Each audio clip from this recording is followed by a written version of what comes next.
আমি রাজনৈতিক ব্যক্তিবর্গকে আজকের মাহফিল থেকে উদাত্ত আহ্বান জানাবো, 6টা বিষয় যদি আপনারা বেখবর হন, বড় ধরনের বোকামি হবে, বড় ধরনের খেসারত দিতে হবে।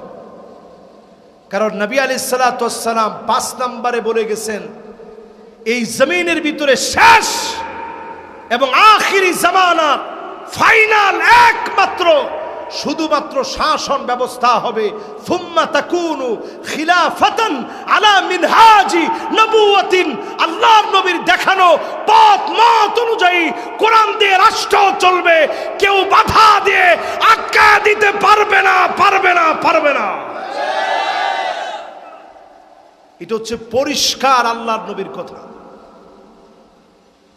সুম্মা সাকাত, নবীজি এর পরে চুপ হয়ে গেলেন।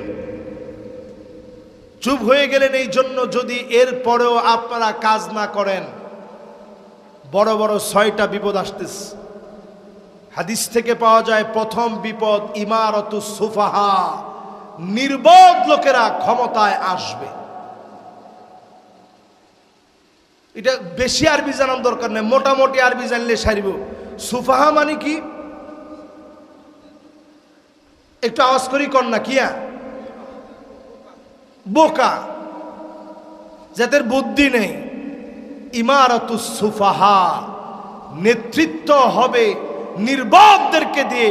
আজ আমরা দেখতেছি আলেমদেরকে যারা কাঠমোল্লা বলে, তারা অনেক বড় নেতা হতে পারে, তবে বুদ্ধিমান নেতা না, এরাই বোকা নির্বোধ নেতা। 2 নাম্বার শাস্তি আল্লাহর তরফ থেকে কি, একটু শোনেন, কষ্ট হননি? মেজাজ খারাপ হর মনে হয়, খারাপ হইলে হইল আর কি, এটা তো হাদিসের কথা। এখন এই হাদিসটা যদি না শোনায়, আমরা করে শোনাইব কি? 2 নাম্বার যে আযাব আসতেছে বাংলাদেশের দিকে, আমি দেখতেছি 2টা চোখ দিয়ে রাসূলুল্লাহর এই হাদিসটা মিলে। 2 নাম্বার আযাব হচ্ছে কাসরাতুশ শর্ত, নতুন নতুন শর্ত দেওয়া হবে। আলেমদেরকে কিভাবে মৌলবাদী বানানো যায়, কিভাবে কাঠমোল্লা বানানো যায়, আলেমদেরকে কিভাবে আবার কোণঠাসা করা যায়, নানান রকমের ফন্দে ফিকির করা হবে। কি ঠিক মিলেনি? এটা বেশি আরবি বুঝন লাগবে না, আপনি অল্প একটু আরবি বুঝলে সারিব। কাসরাতুন মানে অধিক, শর্ত মানে শর্ত, নানা রকম শর্ত সারায়াত দেওয়া হবে। আগে আলেমদেরকে ঠেকানোর জন্য যেভাবে রাজাকার বলা হতো, এখনকার সময়েও দেখবেন আলেমদেরকে ঠেকানোর জন্য মৌলবাদ বলা হয়। ঠিকঠাক একটু আস্তে কম। 3 নাম্বার শাস্তি আসবে বিয়াউল হক, টাকার বিনিময়ে বিচার বিক্রি হবে। ও মামা কয় না তো, টাকার বিনিময় বিচার বিক্রি হবে, টাকার বিনিময়, টাকার বিনিময়।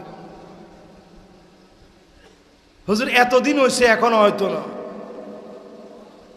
অন্যি না ওই কিনা আমি জানি না, না খামাখা কইেন না, হয়নি। যাক, আপনারা কইছেন, আমার কোনো দোষ নাই। এর একটু চিন্তা করেন, টাকার বিনিময়ে বিচার বিক্রি হবে, বিয়াউল হুকম। ওই যে বাইউন আমরা পড়ছি না, আর হুকম মানে তো আমরা সবাই বুঝি বিচার। তাহলে বিচার বিক্রি হবে কিসের বিনিময়? টিয়ার বিনিময়। কিসের বিনিময়? এবার আসেন, 3 গেছে। 4 নাম্বার শাস্তি, দেশের জন্য ভয়াবহ শাস্তি, ইস্তিগফাফাম বিদ্দাম।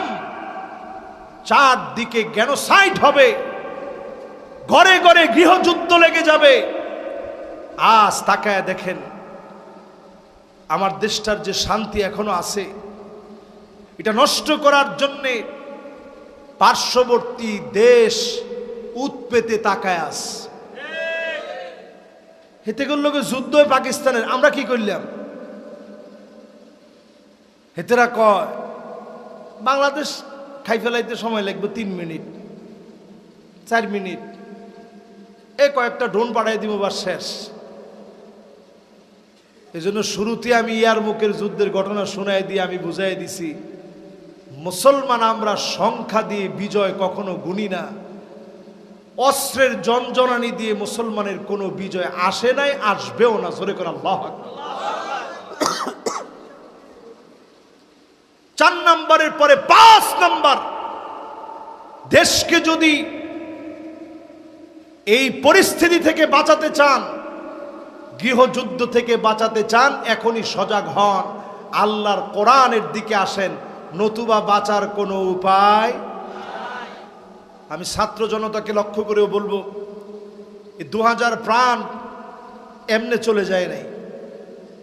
এটা যদি বৃথা হয়ে যায়, এই দেশটার ভিতরে অনেক বড় বড় বিপদ আছে।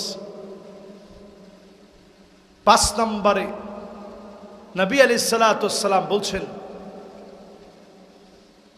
এমন সময় আসবে কাতিআতুর রহিম, ভাই ভাইকে চিনবে না, বাপকে চিনবে না, মাকে চিনবে না। দল অন্ধ এমন ভাবে হবে, দলের কারণে আপন ভাইকে পর্যন্ত জবাই করে দিবে, একটা বারের জন্য কল্পনা করবে না। না ঠিক নেই এটা? 6 নম্বর নবী আলাইহিস সালাম বলছেন, আকাল্লুহুম ফিকহান, এমন কিছু লোকদেরকে আপনারা বসায়া দিবেন, মনে করবেন অনেক জ্ঞানী, কিন্তু আসলে এরা নির্বোধ। এদের কারণেই দেশ রসাতলে যাবে, নানাভাবে তারা ইসলামের ক্ষতি করে ফেলবে। ঠিক কিনা বলে? এই 6টা বিষয়